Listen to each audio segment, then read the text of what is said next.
Hey, Coach Shewmake here. Talking to the parents today a little bit. I want to talk to you about something called an accommodation. What the heck is an accommodation? It's something that we use at school that we make a special adjustment for to help kids, help the students do a little bit better on their studies. It's nothing drastic, but it is things that we keep our eye on all the time. And I'm going to talk to you about two accommodations today. One of them is called stay on task reminders, and the other one is simply positive reinforcement. So what is stay on task reminders? Well, you got to remember we're dealing with kids that are 10 and 11 years old, some 12, but they do have a active imagination, don't they? And they can get distracted easily. So just take a look at this and tell me if you could get distracted with what's going on. I can hear a weed eater, the wind's blowing, not to mention the Harley, right? Anyway, if you can get distracted, believe me, they can get distracted too. I want to come in here and show you what the inside of your house may present to your kids. Normally, people would have their children do their homework in their room or maybe in the living room so they can keep an eye on them. And that's understandable. But you got to realize that there are distractions in those places. Right here, if I set up right here and looked out and had the window open, kids would be easily distracted by everything that's going on out there. Wind blowing, things moving around, dogs, cats running around, that kind of stuff. And let me tell you a few things. When a kid is working on their schoolwork and they tend to get distracted, or you look over and they're really kind of daydreaming, maybe they're looking out the window or maybe they're not really paying attention.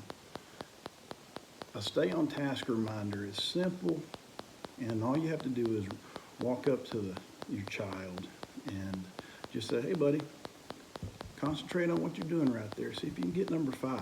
Let me take a look at that and just refocus them. We're not looking for a parent to come up and be aggressive with that reminder and get onto your kid in a disciplinary way. That's not really necessary. But stay on task reminders may occur every 2 or 3 minutes. It really requires diligent observation from the parent to make sure that the child is staying on task. But be gentle with it. You also need to remember this. Some children may be playing with their pencil, fiddling with their pencil constantly while they're looking down and while they're thinking. This is something that they do to work through their inability to really focus.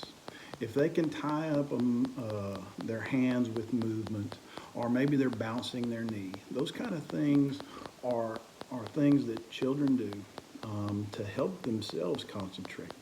See, their brain a lot of times has to be stimulated from different areas.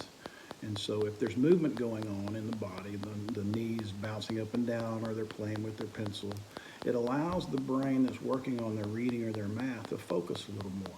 So be aware of that, and you need to be considering that with each individual kid. Sometimes children listen to music while they're studying. It doesn't work for me, but it does work for some. And it's because that music ties up a part of their brain that doesn't need to be stimulated as long as the music's playing, and they can use a different part of their brain to concentrate on their studies. Another thing that you may consider is frequent breaks when you have children that need stay on task reminders all the time. I went through college and never studied more than 10 minutes at a time. I had to have frequent breaks. My brain was just active all the time. These kids have active imagination. Their energy's high and they can be distracted easy, and that's really common. It's not uncommon. Matter of fact, it's more common than it is to find a child that can just really focus at this age. So be aware of that. As you do these stay on task reminders, I want you to keep in mind that positive reinforcement is the key. So when you go up to a child and you want him to refocus, you don't want it to be a negative thing, like a disciplinary thing. Positive reinforcement. Point out something that looks good. Hey, your handwriting really looks good on this reading assignment right here. I didn't know you could write that good. That's great. Hey, look, you've got 4 out of 5 of these problems. Keep it up. You only have 1 more to go. Come on now, focus a little bit and let's see if we can get this done.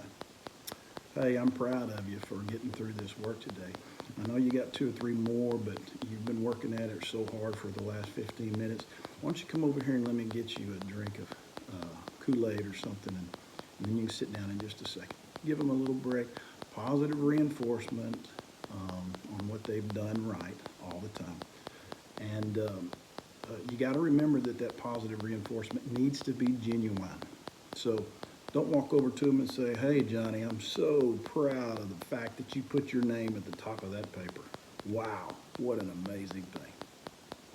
That's not really genuine positive reinforcement, right? So we got to be genuine with it so that they believe that we are really sincerely proud of what they're doing and understand their struggles, okay? Stay on task reminders, positive reinforcement, they go together. Now, one more thing.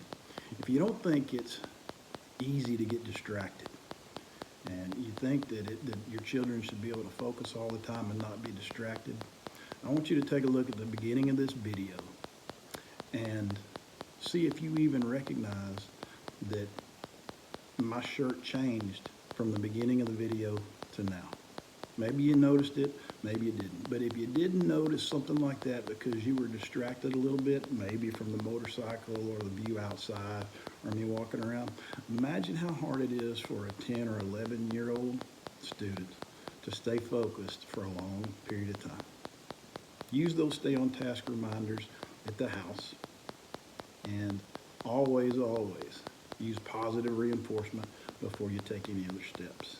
Good luck with your studies at home. Thanks.